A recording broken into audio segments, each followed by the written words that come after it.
people are under attack, what do we do? Stand up, fight back. When our people are under attack, what do we do? Stand up, fight back. And that's exactly what this campaign is doing. We're standing up and fighting back because our people are under attack. We have a fascist vigilante running for mayor on the Republican side, Curtis Silva, that has said the most racist things about immigrants, about black people, about criminality.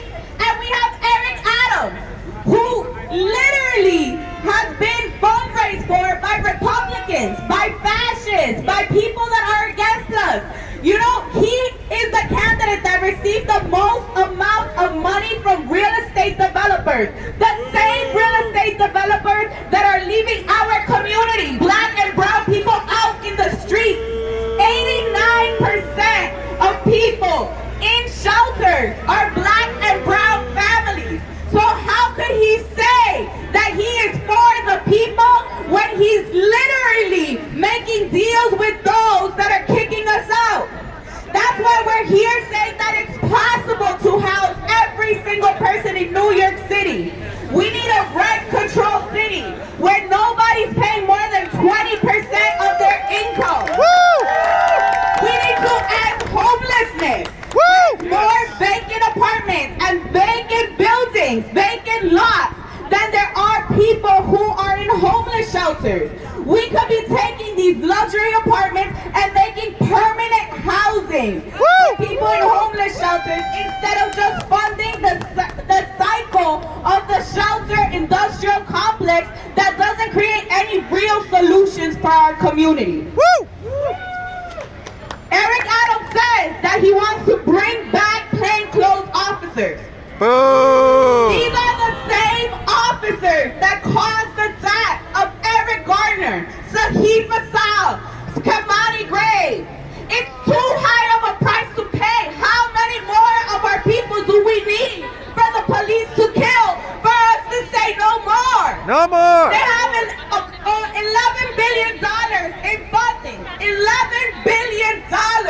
While the Department of Education saw a $707 million cut in the budget last year. How long are we going to be funding a system that criminalizes, kidnaps our youth, put them into Rikers Island where they're traumatized?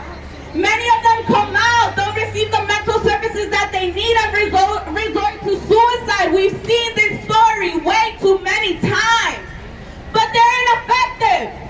They're ineffective. They only solve 2% of major crime. There was a study, a 10-year study that was done on policing. And it showed that out of 100%, only 2% of all major crime was solved by the NYPD. For how long are we going to be funding an ineffective institution? If I'm a high school teacher, I teach U.S. history in a public high school in Corona, Queens, and if our school only graduated 2% of its students, we would be shut down. So let's stop funding what doesn't work. And let's fund what does. Let's fund violence intervention programs that are run by credible messengers, people who were formerly incarcerated or who have former ties to the community. And let's make sure who have transformed their lives are now mentoring youth, are creating conflict resolution services, and in the South Bronx, with a fraction, a tiny fraction of the budget that the NYPD has, and I'm talking about tiny, they were able to end, to minimize shootings. They were able to minimize shootings in the South Bronx by 63%. Compare that 63%. Is the mic working? They might be too far. Programs, community-run programs, mentorship programs, conflict resolution programs, sports programs. They were able to reduce shootings in the South Bronx by 63%, in East New York by 50%. Compare that to the 2% of the NYPD. So when we say we want safety, we say we really want safety. We don't want no police that the only thing that they do is stand on the corner and harass people because they don't have $250 to pay the fare. We don't want police that are outside in street street vendors and selling their food. That's not safety. We don't want police that just show up after shootings to make pretend they're doing a job, but they never stop the shootings. They're not engaged in the conflict resolution that needs to happen before. They're not talking to the community. They're not offering people resources. They're not offering people jobs. We need a candidate that is truly about the working class people. Part of our platform is to make the MTA free and public, and they tell us that's impossible. They tell us it's impossible, but Albuquerque just passed it in September. We see that type of system all over Europe. We know New York City has the most amount of millionaires and billionaires than any other city in the country. It's the second largest, it has the second largest amount of billionaires in the world. And trillionaires. And so we know that the money's here, but we need it to be used for us because we created all the wealth. So when they tell us it's not possible, tell them that it's not possible because they don't want it to be possible. Because they continue to sell out our communities in order to make backroom deals and get their little checks and their little grants. But we can create a city that ensures that all of the needs of our people are met. Eric Adams says he wants to bring more business to New York City. He wants to create incentives for new business. From where? Where people from outside the city coming here to start businesses? We have people right here in the city that are trying to start businesses. How about we fund them? Our program calls for giving our community, small businesses, $10,000 in aid, in grants. These are things that they don't have to pay back in order to recover from COVID-19. But he says that he wants to help new businesses while at the same time funding the same NYPD that is throwing out the food from the immigrant street vendors that are opening up immigrant-led, community-led businesses. And we're saying no. Let's protect street vendors. Let's protect the immigrant community. We know that undocumented immigrants paid more in taxes than our last President Trump. They should have a right to vote in this city. We say that every resident of New York City, regardless of documentation status, should have a right to vote in this city. We want to end the housing discrimination that leads immigrants to many times not be able to access safe housing. That was one of the leading causes. When people say that people died of COVID-19, I say it wasn't COVID-19. It was the lack of resources.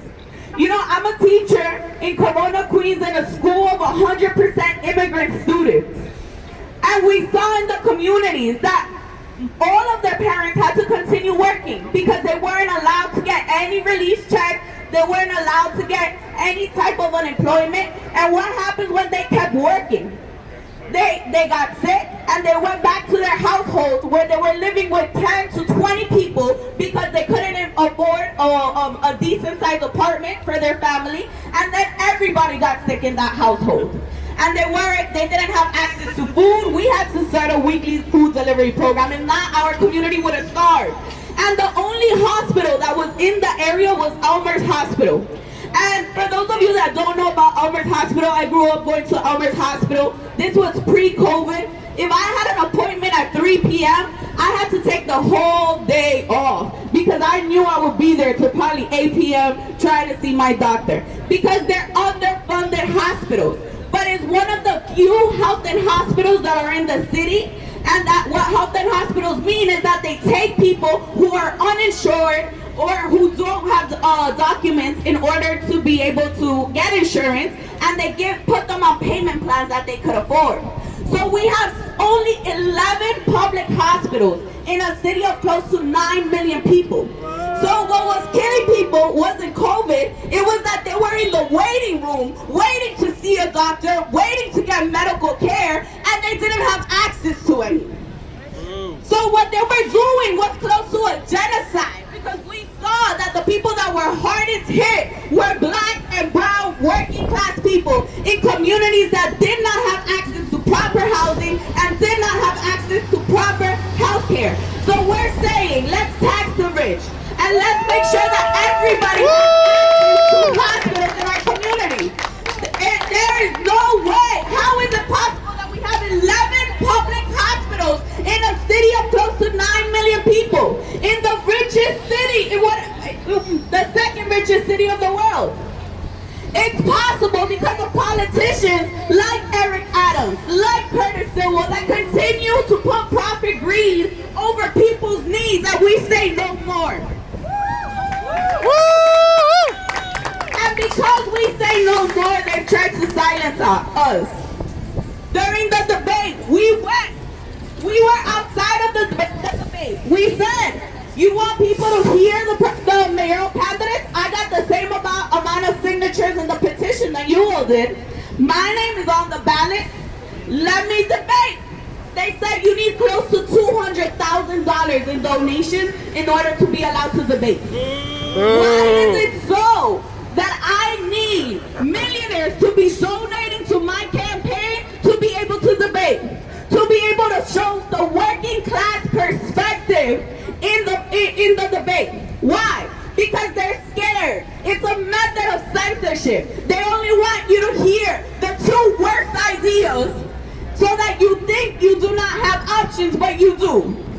With the Party for Socialism and Liberation launched this campaign as a labor of love because we love our people and we want our people to survive. We were tired of them saying that there was no solutions to our problems.